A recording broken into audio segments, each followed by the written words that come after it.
بسم الله الرحمن الرحيم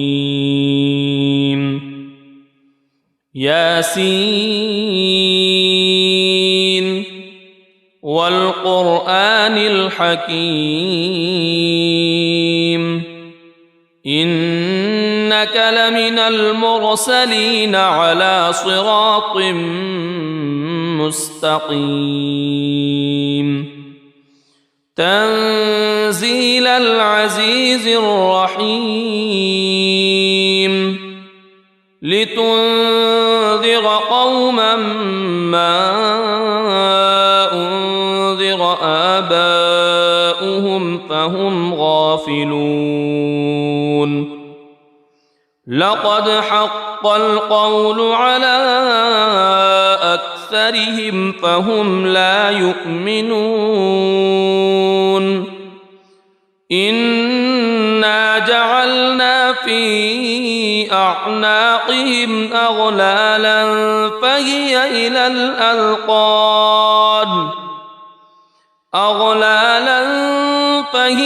إلى الأذقان فهم مقمحون وجعلنا من بين أيديهم سدا ومن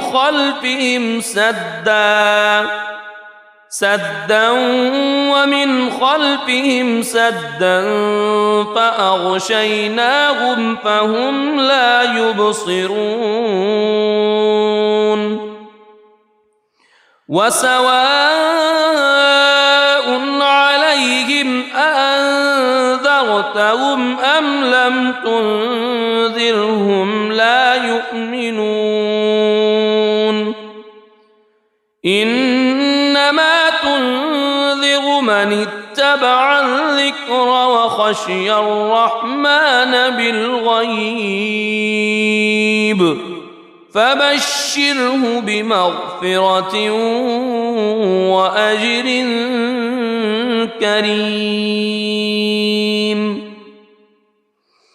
إنا نحن نحيي الموتى ونكتب ما قدموا وآثارهم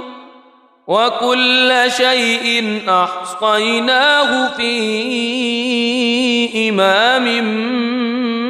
مبين واضرب لهم مثلا أصحاب القرية إذ جاءها المرسلون إذ أرسلنا إليهم اثنين فكذبوهما فعززنا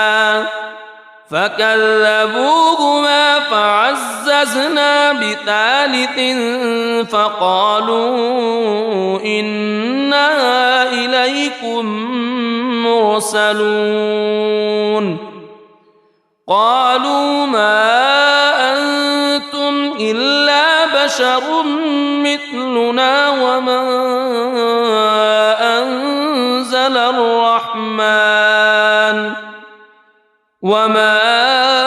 أنزل الرحمن من شيء إن أنتم إلا تكذبون قالوا ربنا يعلم إنا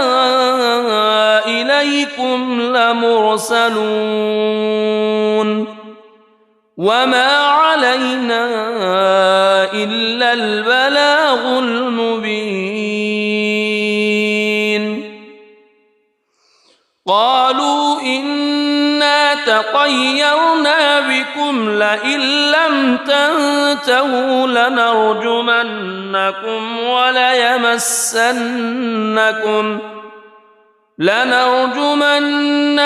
وليمسنكم منا عذاب أليم قالوا طائركم معكم أئن ذكرتم بل أنتم قوم مسرفون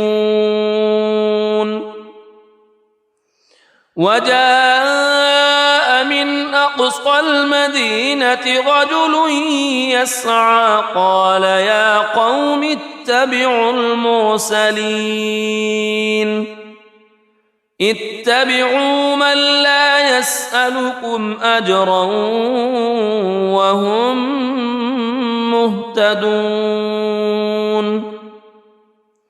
وما لي لا أعبد الذي فطرني وإليه ترجعون أأتخذ من دونه آلهة إن يردني الرحمن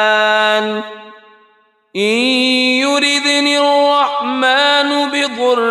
لا تغن عني شفاعتهم شيئا ولا ينقذون إني إذا لفي ضلال مبين إني آمنت بربكم فاسمعون قيل ادخل الجنة قال يا ليت قومي يعلمون بما غفر لي ربي وجعلني من المكرمين وما أنزلنا على قومه من بعده من جند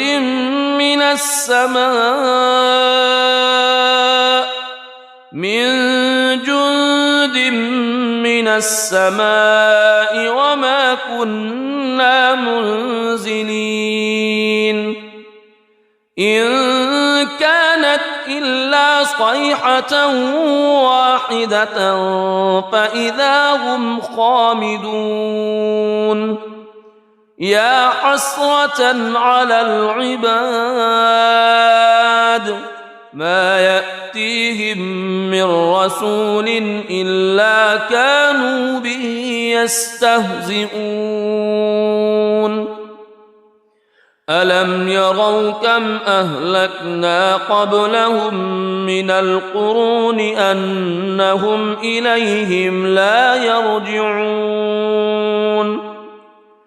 وإن كل لما جميع لدينا محضرون وآية لهم الأرض الميتة أحييناها وأخرجنا منها حبا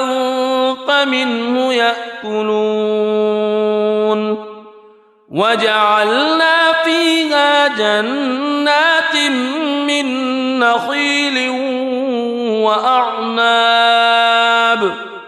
من نخيل وأعناب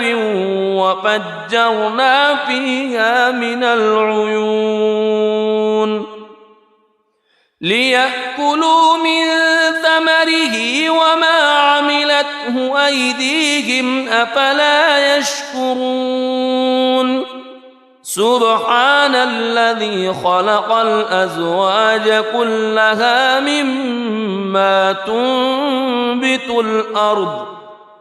مما تنبت الأرض ومن أنفسهم ومما لا يعلمون وآية لهم الليل نسلخ منه النهار فإذا هم مظلمون والشمس تجري لمستقر لها ذلك تقدير العزيز العليم والقمر قدرناه منازل حتى عاد كالعرجون القديم لا الشمس ينبغي لها أن تدرك القمر ولا الليل سابق النهار وكل في فلك يسبحون وآية لهم أنا حملنا ذريتهم في الفلك المشحون وخلقنا لهم من مثله ما يركبون وإن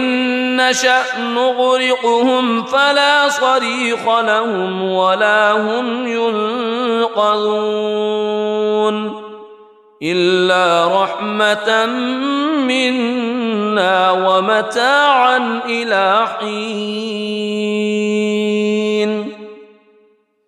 وإذا قيل لهم اتقوا ما بين أيديكم وما خلفكم لعلكم ترحمون وما تأتيهم من آية من آيات ربهم إلا كانوا عنها معرضين وإذا قيل لهم أنفقوا مما رزقكم الله قال الذين كفروا للذين آمنوا أنطعم من لو يشاء الله أطعمه إن أنتم إلا في ضلال مبين ويقولون متى هذا الوعد إن كنتم صادقين ما ينظرون إلا صيحة واحدة تأخذهم وهم يخصمون فلا يستطيعون توصية ولا إلى أهلهم يرجعون ونفخ في الصور فإذا هم من الأجداث إلى ربهم ينسلون قالوا يا ويلنا من بعثنا من مرقدنا هذا ما وعد الرحمن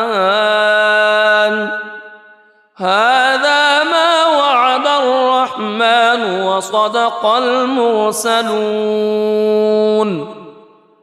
إن كانت إلا صيحة واحدة فإذا هم جميع لدينا محضرون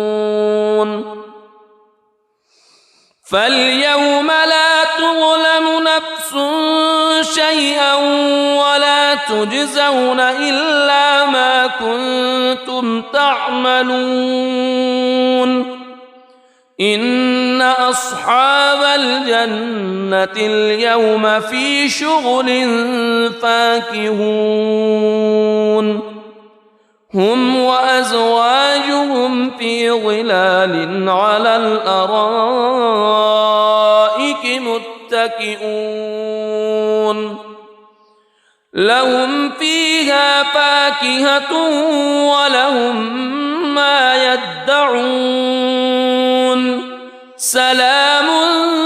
قولا من رب رحيم وامتازوا اليوم أيها المجرمون ألم أعهد إليكم يا بني ألا تعبدوا الشيطان ألم أعهد إليكم يا بني آدم ألا تعبدوا الشيطان إنه لكم عدو مبين وأن اعبدوني هذا صراط مستقيم ولقد أضل منكم جبلا كثيرا أفلم تكونوا تعقلون هذه جهنم التي كنتم توعدون اصلوها اليوم بما كنتم تكفرون اليوم نختم على أفواههم وتكلمنا أيديهم وتشهد أرجلهم بما كانوا يكسبون ولو نشاء لطمسنا على أعينهم فاستبقوا الصراط فأنى يبصرون ولو نشاء لمسخناهم على مكانتهم فما استطاعوا مضيا ولا يرجعون ومن نعمره ننكسه في الخلق أفلا يعقلون وما علمناه الشعر وما ينبغي له إن هو إلا ذكر وقرآن مبين لينذر من كان حيا ويحق القول على الكافرين أولم يروا أنا خلقنا لهم مما عملت أيدينا أنعاما فهم لها مالكون وذللناها لهم فمنها ركوبهم ومنها يأكلون ولهم فيها منافع ومشارب أفلا يشكرون واتخذوا من دون الله آلهة لعلهم ينصرون لا يستطيعون نصرهم وهم لهم جند محضرون فلا يحزنك قولهم إنا نعلم ما يسرون وما يعلنون أولم ير الإنسان أنا خلقناه من نطفة فإذا هو خصيم مبين وضرب لنا مثلا ونسي خلقه قال من يحيي العظام وهي رميم قل يحييها الذي أنشأها أول مرة وهو بكل خلق عليم الذي جعل لكم من الشجر الأخضر نارا فإذا أنتم منه توقدون أوليس الذي خلق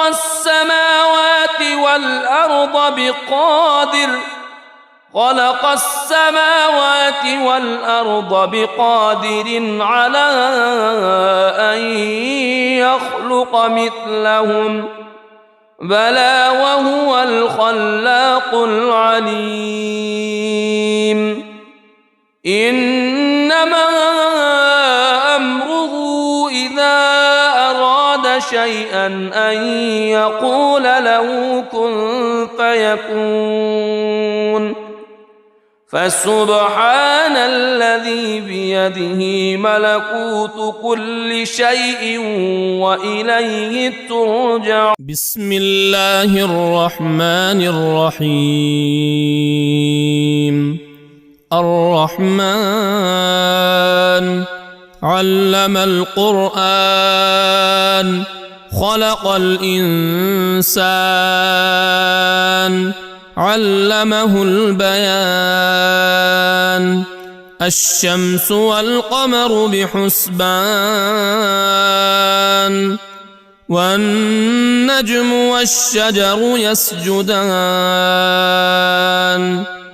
والسماء رفعها ووضع الميزان ألا تطغوا في الميزان وأقيموا الوزن بالقسط ولا تخسروا الميزان والأرض وضعها للأنام فيها فاكهة والنخل ذات الأكمام والحب ذو العصف والريحان فبأي آلاء ربكما تكذبان خلق الإنسان من صلصال كالفخار وخلق الجان من مارج من نار فبأي آلاء ربكما تكذبان رب المشرقين ورب المغربين فبأي آلاء ربكما تكذبان مرج البحرين يلتقيان بينهما برزخ لا يبغيان فبأي آلاء ربكما تكذبان يخرج منهما اللؤلؤ والمرجان فبأي آلاء ربكما تكذبان وله الجوار المنشآت في البحر كالأعلام فبأي آلاء ربكما تكذبان كل من عليها فان ويبقى وجه ربك ذو الجلال والإكرام فبأي آلاء ربكما تكذبان يسأله من في السماوات والأرض كل يوم هو في شأن فبأي آلاء ربكما تكذبان سنفرغ لكم أيها الثقلان فبأي آلاء ربكما تكذبان يا معشر الجن والإنس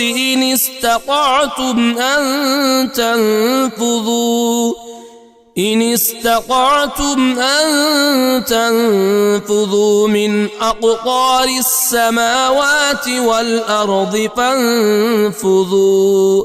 لا تنفذون إلا بسلطان فبأي آلاء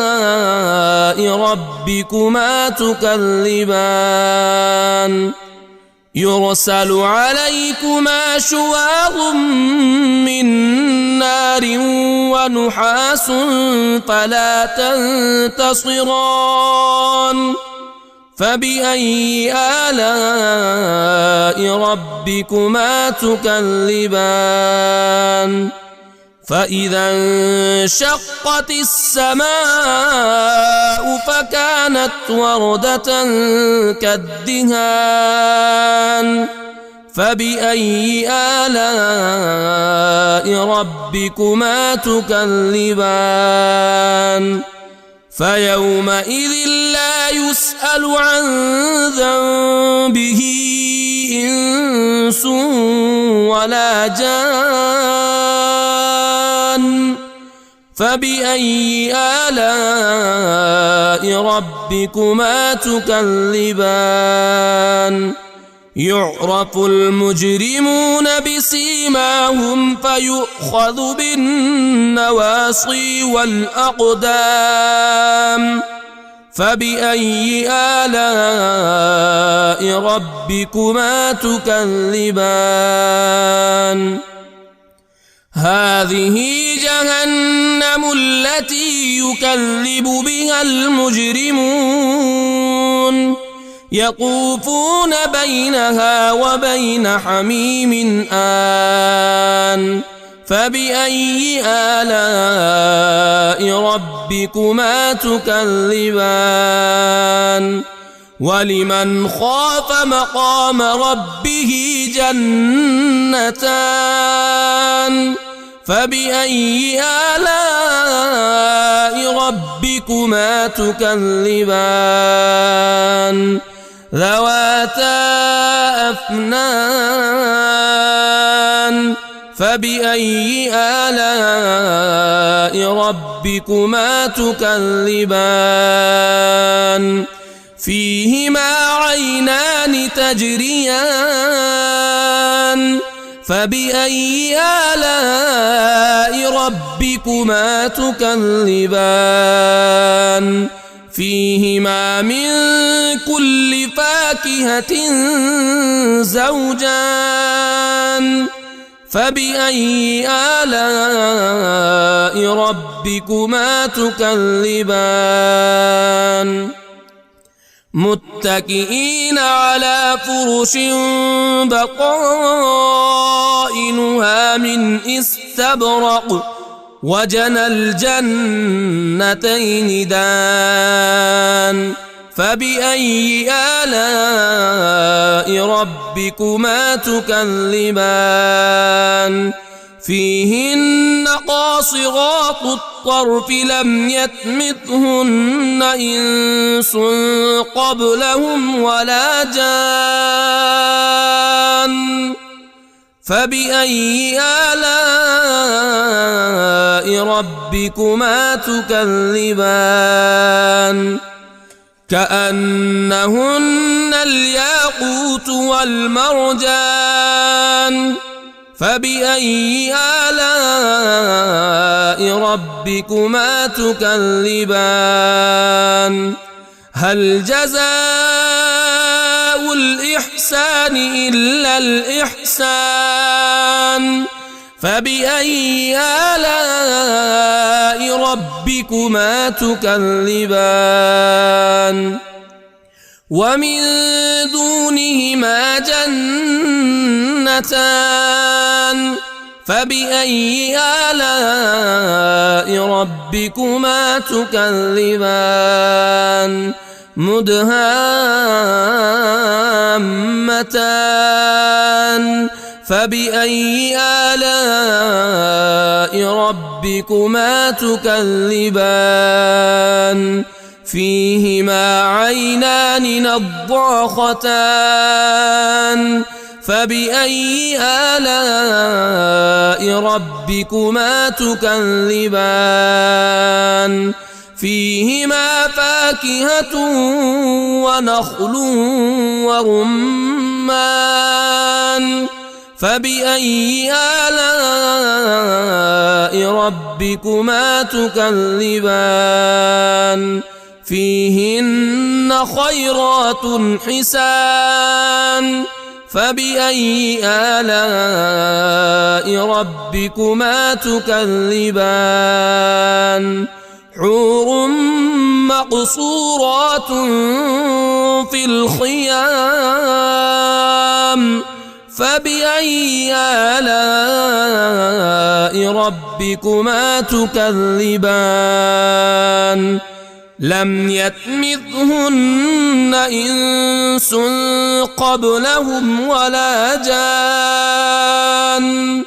فبأي آلاء ربكما تكذبان متكئين على رفرف خضر وعبقري حسان فبأي آلاء ربكما تكذبان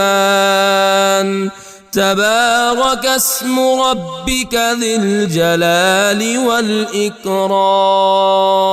بسم الله الرحمن الرحيم ياسين والقرآن الحكيم إنك لمن المرسلين على صراط مستقيم تنزيل العزيز الرحيم لتنذر قوما ما أنذر آباؤهم فهم غافلون لقد حق القول على أكثرهم فهم لا يؤمنون إنا جعلنا في أعناقهم أغلالا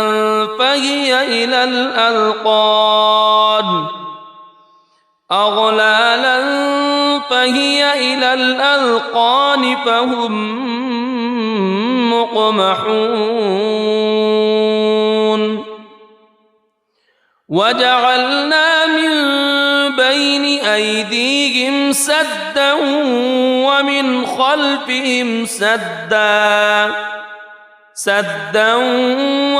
خلفهم سدا فأغشيناهم فهم لا يبصرون وسواء عليهم أأنذرتهم أم لم تنذرهم لا يؤمنون إنما تنذر من اتبع الذكر وخشي الرحمن بالغيب فبشره بمغفرة وأجر كريم إنا نحن نحيي الموتى ونكتب ما قدموا وآثارهم وكل شيء أحصيناه في إمام مبين واضرب لهم مثلا أصحاب القرية إذ جاءها المرسلون إذ أرسلنا إليهم اثنين فكذبوهما فعززنا بثالث فقالوا إنا إليكم مرسلون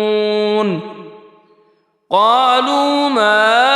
أنتم إلا بشر مثلنا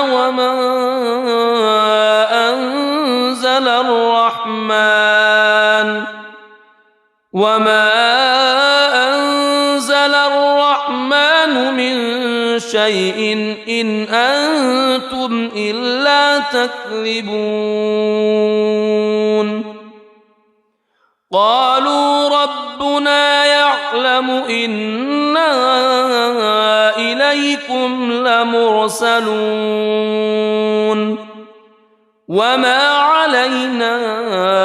إلا البلاغ المبين قالوا إنا تطيرنا بكم لئن لم تنتهوا لنرجمنكم وليمسنكم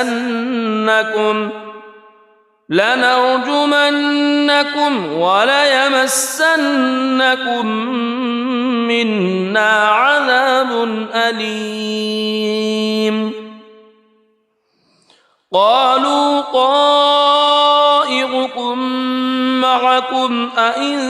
ذكرتم بل أنتم قوم مسرفون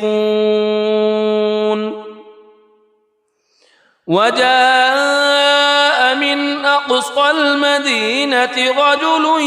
يسعى قال يا قوم اتبعوا المرسلين اتبعوا من لا يسألكم أجرا وهم مهتدون وما لي لا أعبد الذي فطرني وإليه ترجعون أأتخذ من دونه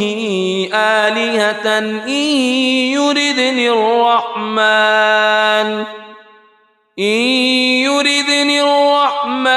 بضر لا تغن عني شفاعتهم شيئا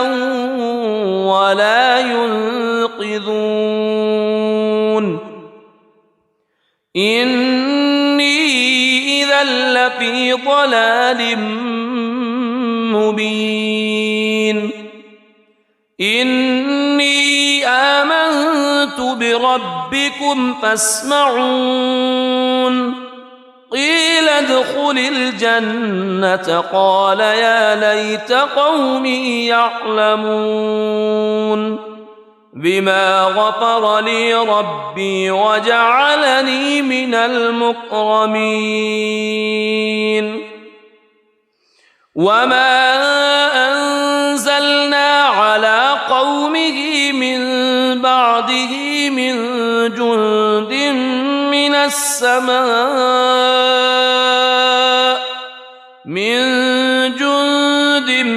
من السماء وما كنا منزلين إن كانت إلا صيحة واحدة فإذا هم خامدون يا حسرة على العباد ما يأتيهم من رسول إلا كانوا به يستهزئون ألم يروا كم أهلكنا قبلهم من القرون أنهم إليهم لا يرجعون وإن كل لما جميع لدينا محضرون وآية لهم الأرض الميتة أحييناها وأخرجنا منها حبا فمنه يأكلون وجعلنا فيها جنات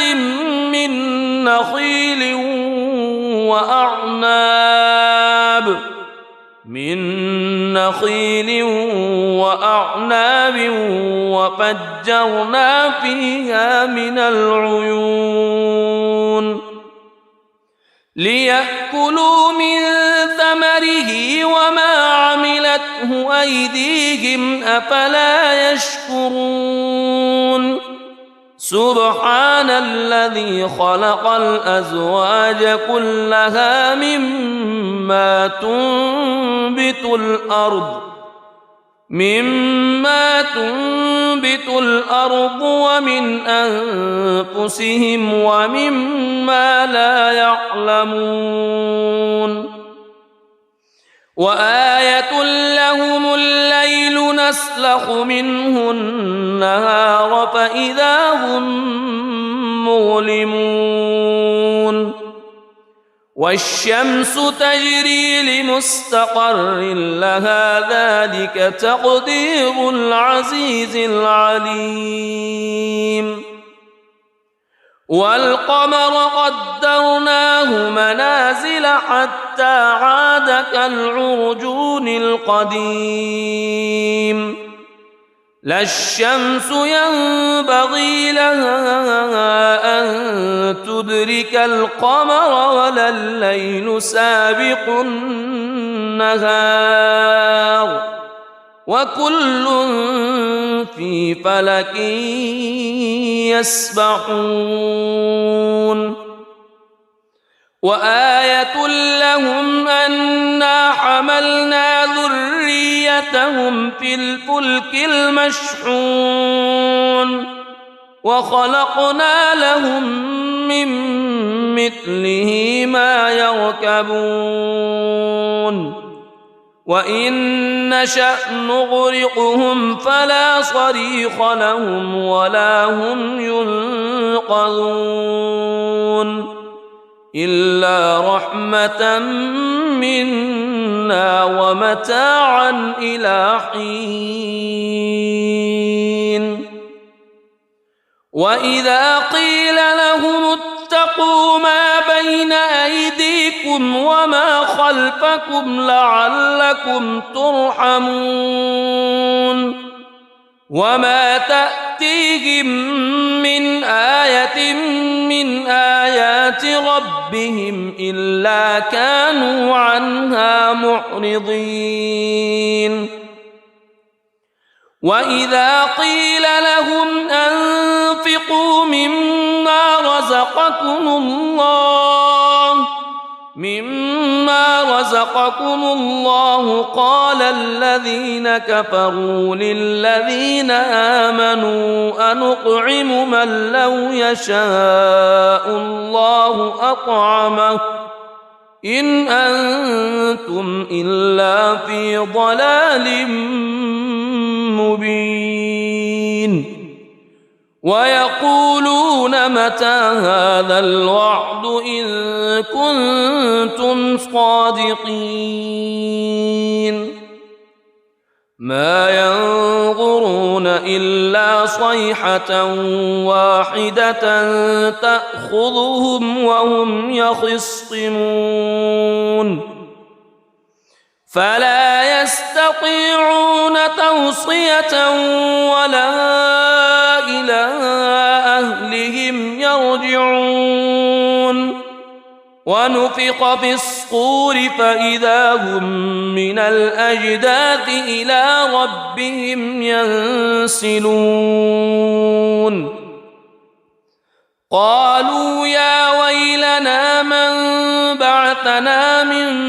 مرقدنا هذا ما وعد الرحمن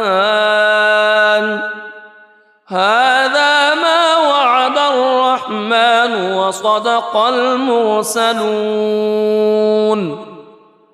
إن كانت إلا صيحة واحدة فإذا هم جميع لدينا محضرون فاليوم لا تظلم نفس شيئا ولا تجزون إلا ما كنتم تعملون إن أصحاب الجنة اليوم في شغل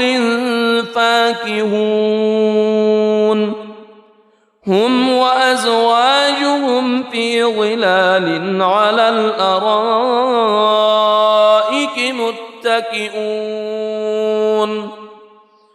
لهم فيها فاكهة ولهم ما يدعون سلام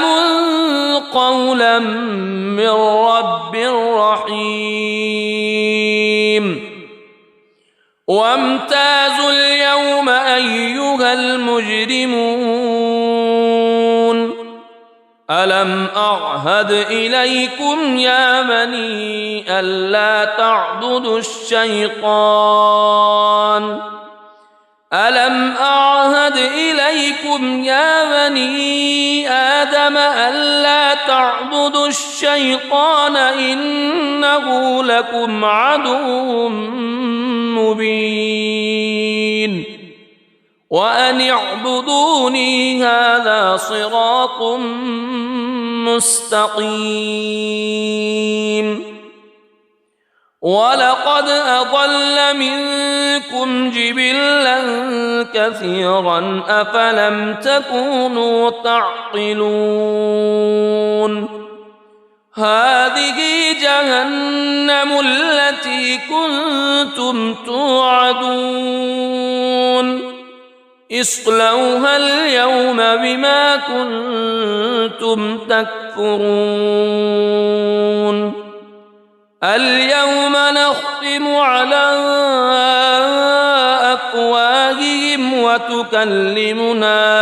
أيديهم وتشهد أرجلهم بما كانوا يكسبون ولو نشاء لطمسنا على أعينهم فاستبقوا الصراط فأنى يبصرون ولو نشاء لمسخناهم على مكانتهم فما استطاعوا مضيا ولا يرجعون ومن نعمره ننكسه في الخلق أفلا يعقلون وما علمناه الشعر وما ينبغي له إن هو إلا ذكر وقرآن مبين لينذر من كان حيا ويحق القول على الكافرين أولم يروا أنا خلقنا لهم مما عملت أيدينا أنعاما فهم لها مالكون وذللناها لهم فمنها ركوبهم ومنها يأكلون ولهم فيها منافع ومشارب أفلا يشكرون واتخذوا من دون الله آلهة لعلهم ينصرون لا يستطيعون نصرهم وهم لهم جند محضرون فلا يحزنك قولهم إنا نعلم ما يسرون وما يعلنون أولم ير الإنسان أنا خلقناه من نطفة فإذا هو خصيم مبين وضرب لنا مثلا ونسي خلقه قال من يحيي العظام وهي رميم قل يحييها الذي أنشأها أول مرة وهو بكل خلق عليم الذي جعل لكم من الشجر الأخضر نارا فإذا أنتم منه توقدون أوليس الذي خلق السماوات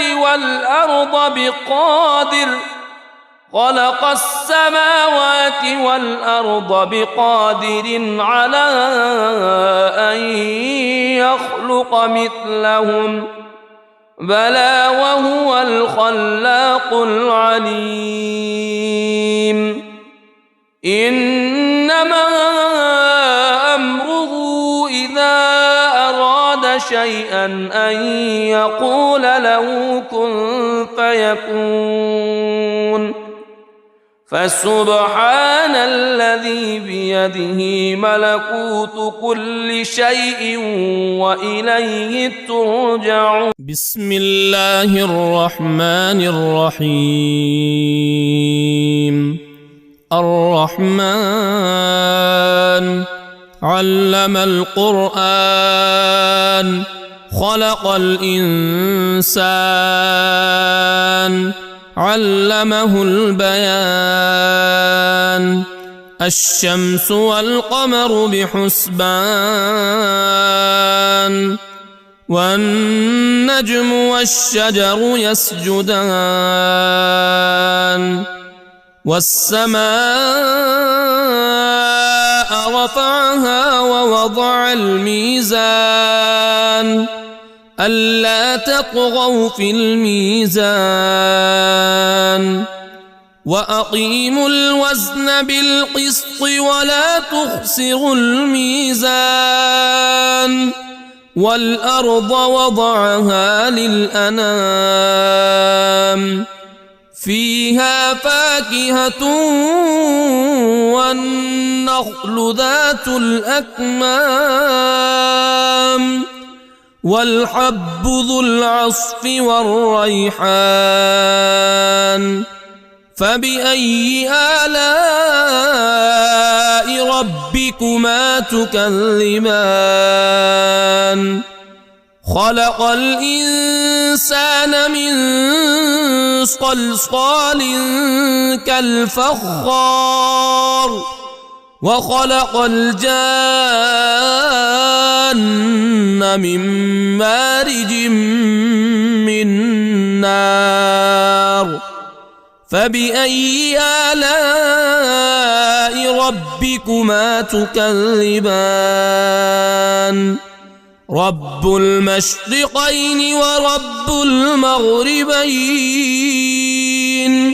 فبأي آلاء ربكما تكذبان؟ مرج البحرين يلتقيان بينهما برزخ لا يبغيان. فبأي آلاء ربكما تكذبان؟ يخرج منهما اللؤلؤ والمرجان. فبأي آلاء ربكما تكذبان؟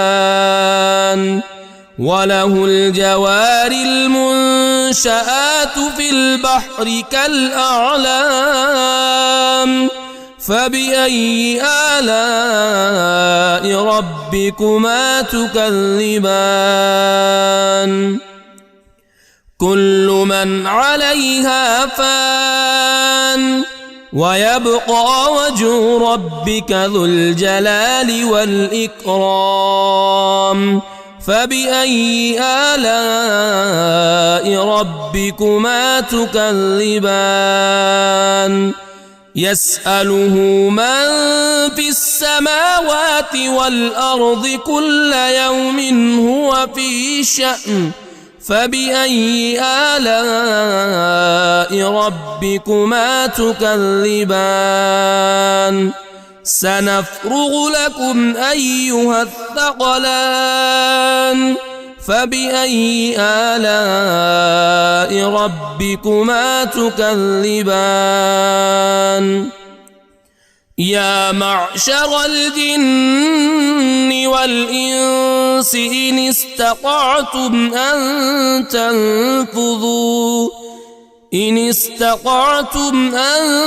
تنفذوا من أقطار السماوات والأرض فانفذوا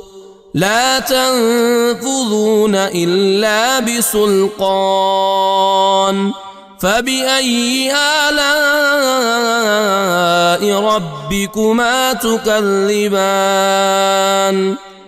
يرسل عليكما شواظ من نار ونحاس فلا تنتصران. فبأي آلاء ربكما تكذبان فإذا انشقت السماء فكانت وردة كالدهان فبأي آلاء ربكما تكذبان فيومئذ لا يسأل عن ذنبه إنس ولا جان فبأي آلاء ربكما تكذبان يعرف المجرمون بسيماهم فيؤخذ بالنواصي والأقدام فبأي آلاء ربكما تكذبان هذه جهنم التي يكذب بها المجرمون يطوفون بينها وبين حميم آن فبأي آلاء ربكما تكذبان ولمن خاف مقام ربه جنتان فبأي آلاء ربكما تكذبان ذواتا أفنان فبأي آلاء ربكما تكذبان فيهما عينان تجريان فبأي آلاء ربكما تكذبان فيهما من كل فاكهة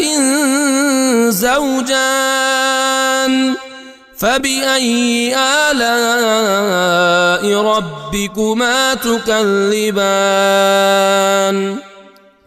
متكئين على فرش بطائنها من استبرق وجنى الجنتين دان فبأي آلاء ربكما تكذبان فيهن قاصرات الطرف لم يطمثهن إنس قبلهم ولا جان فبأي آلاء ربكما تكذبان كأنهن الياقوت والمرجان فبأي آلاء ربكما تكذبان هل جزاء الإحسان إلا الإحسان فبأي آلاء ربكما تكذبان ومن دونهما جنتان فبأي آلاء ربكما تكذبان مدهامتان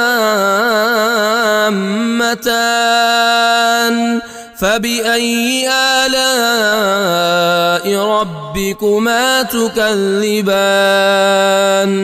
فيهما عينان نضاختان فبأي آلاء ربكما تكذبان فيهما فاكهة ونخل ورمان فبأي آلاء ربكما تكذبان فيهن خيرات حسان فبأي آلاء ربكما تكذبان حور مقصورات في الخيام فبأي آلاء ربكما تكذبان لم يطمثهن إنس قبلهم ولا جان فبأي آلاء ربكما تكذبان متكئين على رفرف خضر وعبقري حسان فبأي آلاء ربكما تكذبان تبارك اسم ربك ذي الجلال والإكرام بسم الله الرحمن الرحيم ياسين والقرآن الحكيم إنك لمن المرسلين على صراط مستقيم تنزيل العزيز الرحيم لتنذر قوما ما أنذر آباؤهم فهم غافلون لقد حق القول على أكثرهم فهم لا يؤمنون إنا جعلنا في أعناقهم أغلالا فهي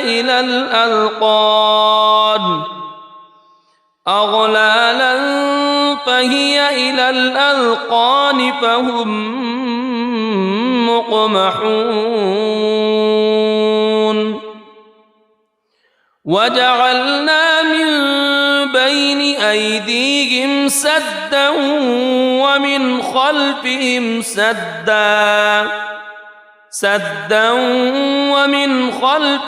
سدا فأغشيناهم فهم لا يبصرون وسواء عليهم أأنذرتهم أم لم تنذرهم لا يؤمنون إنما تنذر من اتبع الذكر وخشي الرحمن بالغيب فبشره بمغفرة وأجر كريم إنا نحن نحيي الموتى ونكتب ما قدموا وآثارهم وكل شيء أحصيناه في إمام مبين واضرب لهم مثلا أصحاب القرية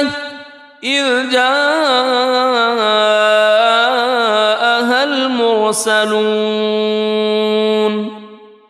إذ أرسلنا إليهم اثنين فكذبوهما فعززنا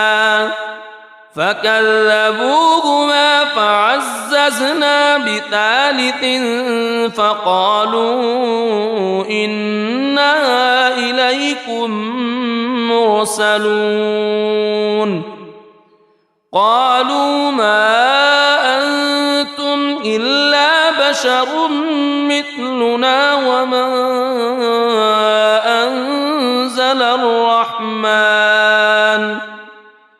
وما أنزل الرحمن من شيء إن أنتم إلا تكذبون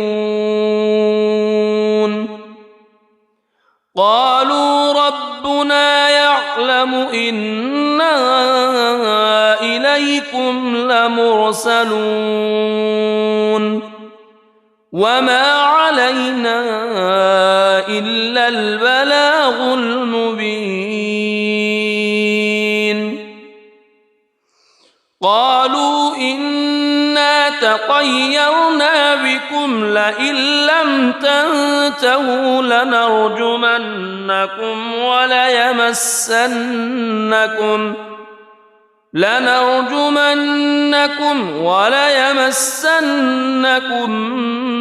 منا عذاب أليم قالوا طائركم معكم أئن ذكرتم بل أنتم قوم مسرفون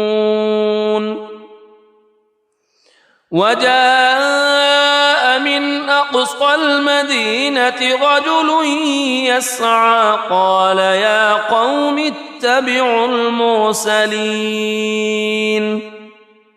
اتبعوا من لا يسألكم أجرا وهم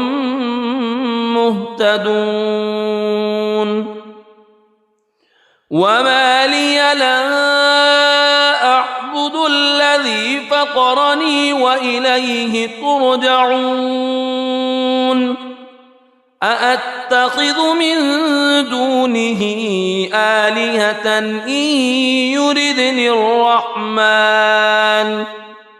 يردني الرحمن بضر لا تغن عني شفاعتهم شيئا ولا ينقذون إني إذا لفي ضلال مبين إني آمنت بربكم فاسمعون قيل ادخل الجنة قال يا ليت قومي يعلمون بما غفر لي ربي وجعلني من المكرمين وما أنزلنا على قومه من بعده من جند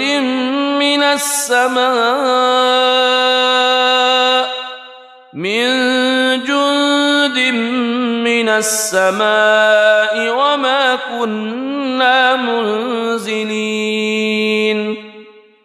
إن كانت إلا صيحة واحدة فإذا هم خامدون يا حسرة على العباد ما يأتيهم من رسول إلا كانوا به يستهزئون ألم يروا كم أهلكنا قبلهم من القرون أنهم إليهم لا يرجعون وإن كل لما جميع لدينا محضرون وآية لهم الأرض الميتة أحييناها وأخرجنا منها حبا فمنه يأكلون وجعلنا فيها جنات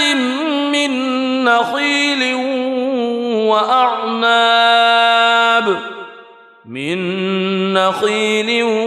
وأعناب وفجرنا فيها من العيون ليأكلوا من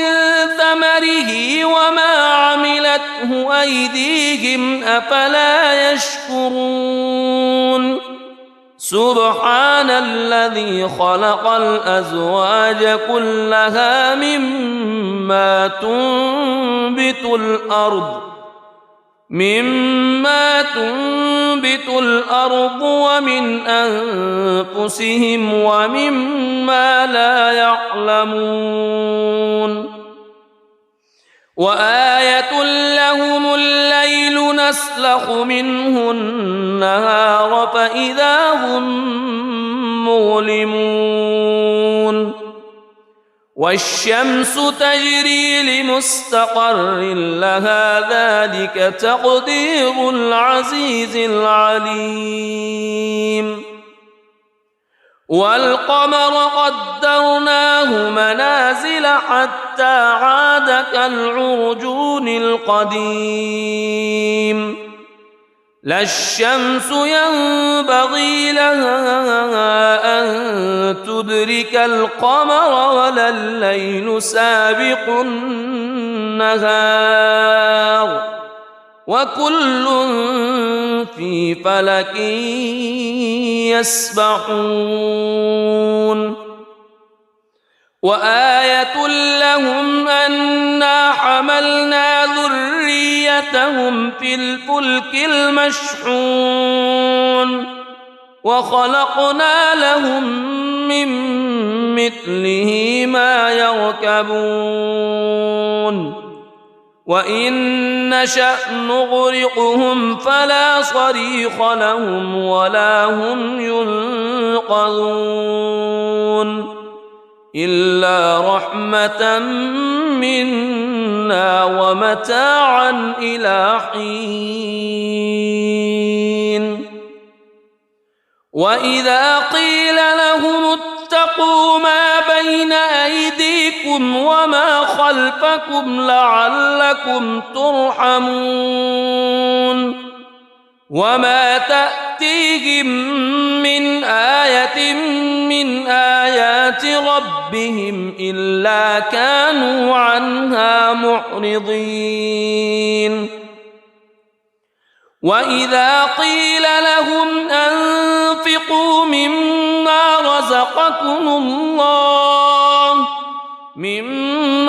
رزقكم الله قال الذين كفروا للذين آمنوا أنطعم من لو يشاء الله أطعمه إن أنتم إلا في ضلال مبين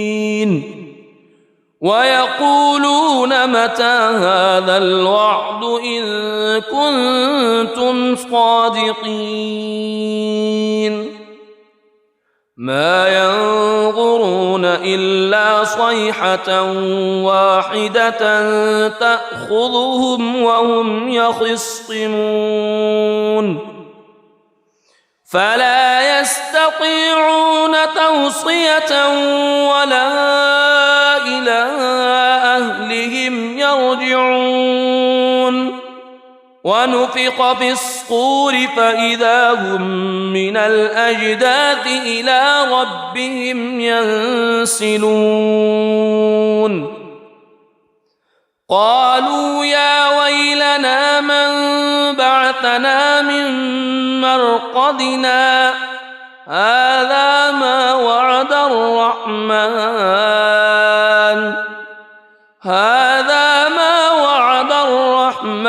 وصدق المرسلون إن كانت إلا صيحة واحدة فإذا هم جميع لدينا محضرون فاليوم لا تظلم نفس شيئا ولا تجزون إلا ما كنتم تعملون إن أصحاب الجنة اليوم في شغل فاكهون هم وأزواجهم في ظلال على الأرائك متكئون لهم فيها فاكهة ولهم ما يدعون سلام قولا من رب رحيم وامتازوا اليوم أيها المجرمون ألم أعهد إليكم يا بني ألا تعبدوا الشيطان ألم أعهد إليكم يا بني آدم ألا تعبدوا الشيطان إنه لكم عدو مبين وأن اعبدوني هذا صراط مستقيم ولقد أضل منكم جبلا كثيرا أفلم تكونوا تعقلون هذه جهنم التي كنتم توعدون اصلوها اليوم بما كنتم تكفرون اليوم نختم على أفواههم وتكلمنا أيديهم وتشهد أرجلهم بما كانوا يكسبون ولو نشاء لطمسنا على أعينهم فاستبقوا الصراط فأنى يبصرون ولو نشاء لمسخناهم على مكانتهم فما استطاعوا مضيا ولا يرجعون ومن نعمره ننكسه في الخلق أفلا يعقلون وما علمناه الشعر وما ينبغي له إن هو إلا ذكر وقرآن مبين لينذر من كان حيا ويحق القول على الكافرين أولم يروا أنا خلقنا لهم مما عملت أيدينا أنعاما فهم لها مالكون وذللناها لهم فمنها ركوبهم ومنها يأكلون ولهم فيها منافع ومشارب أفلا يشكرون واتخذوا من دون الله آلهة لعلهم ينصرون لا يستطيعون نصرهم وهم لهم جند محضرون فلا يحزنك قولهم إنا نعلم ما يسرون وما يعلنون أولم ير الإنسان أنا خلقناه من نطفة فإذا هو خصيم مبين وضرب لنا مثلا ونسي خلقه قال من يحيي العظام وهي رميم قل يحييها الذي أنشأها أول مرة وهو بكل خلق عليم الذي جعل لكم من الشجر الأخضر نارا فإذا أنتم منه توقدون أوليس الذي خلق السماوات والأرض خلق السماوات والأرض بقادر على أن يخلق مثلهم بلى وهو الخلاق العليم إنما أمره إذا أراد شيئا أن يقول له كن فيكون فسبحان الذي بيده ملكوت كل شيء وإليه ترجعون. بسم الله الرحمن الرحيم. الرحمن علم القرآن خلق الإنسان علمه البيان الشمس والقمر بحسبان والنجم والشجر يسجدان والسماء رفعها ووضع الميزان ألا تطغوا في الميزان وأقيموا الوزن بالقسط ولا تخسروا الميزان والأرض وضعها للأنام فيها فاكهة والنخل ذات الأكمام والحب ذو العصف والريحان فبأي آلاء ربكما تكذبان خلق الإنسان من صلصال كالفخار وخلق الجان من مارج من نار فبأي آلاء ربكما تكذبان رب المشرقين ورب المغربين فبأي آلاء ربكما تكذبان مرج البحرين يلتقيان بينهما برزخ لا يبغيان فبأي آلاء ربكما تكذبان يخرج منهما اللؤلؤ والمرجان فبأي آلاء ربكما تكذبان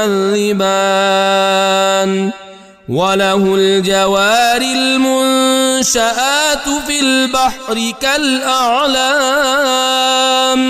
فبأي آلاء ربكما تكذبان كل من عليها فان ويبقى وجه ربك ذو الجلال والإكرام فبأي آلاء ربكما تكذبان يسأله من في السماوات والأرض كل يوم هو في شأن فبأي آلاء ربكما تكذبان سنفرغ لكم أيها الثقلان فبأي آلاء ربكما تكذبان يا معشر الجن والإنس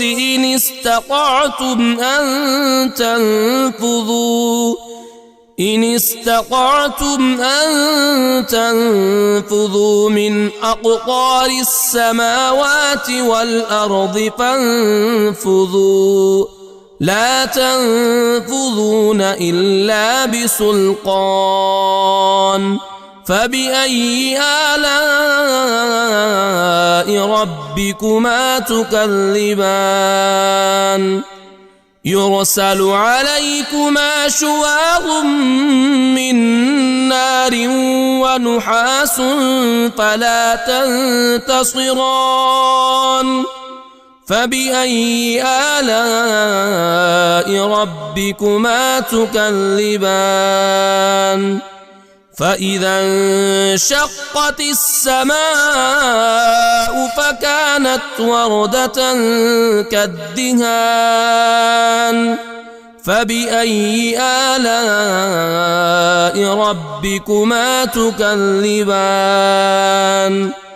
فيومئذ لا يسأل عن ذنبه إنس ولا جان فبأي آلاء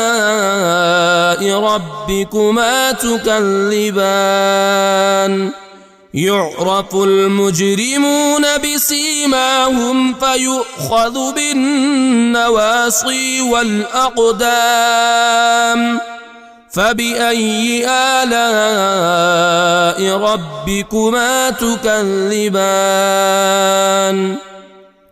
هذه جهنم التي يكذب بها المجرمون يطوفون بينها وبين حميم آن فبأي آلاء ربكما تكذبان ولمن خاف مقام ربه جنتان فبأي آلاء ربكما تكذبان ذواتا أفنان فبأي آلاء ربكما تكذبان فيهما عينان تجريان فبأي آلاء ربكما تكذبان فيهما من كل فاكهة زوجان فبأي آلاء ربكما تكذبان متكئين على فرش بطائنها من استبرق وجنى الجنتين دان فبأي آلاء ربكما تكذبان فيهن قاصرات الطرف لم يطمثهن إنس قبلهم ولا جان فبأي آلاء ربكما تكذبان كأنهن الياقوت والمرجان فبأي آلاء ربكما تكذبان هل جزاء الإحسان إلا الإحسان فبأي آلاء ربكما تكذبان ومن دونهما جنتان فبأي آلاء ربكما تكذبان مدهامتان فبأي آلاء ربكما تكذبان فيهما عينان نضاختان فبأي آلاء ربكما تكذبان فيهما فاكهة ونخل ورمان ورمان فبأي آلاء ربكما تكذبان فيهن خيرات حسان فبأي آلاء ربكما تكذبان حور مقصورات في الخيام فبأي آلاء ربكما تكذبان لم يطمثهن إنس قبلهم ولا جان فبأي آلاء ربكما تكذبان متكئين على رفرف خضر وعبقري حسان فبأي آلاء ربكما تكذبان تبارك اسم ربك ذي الجلال والإكرام.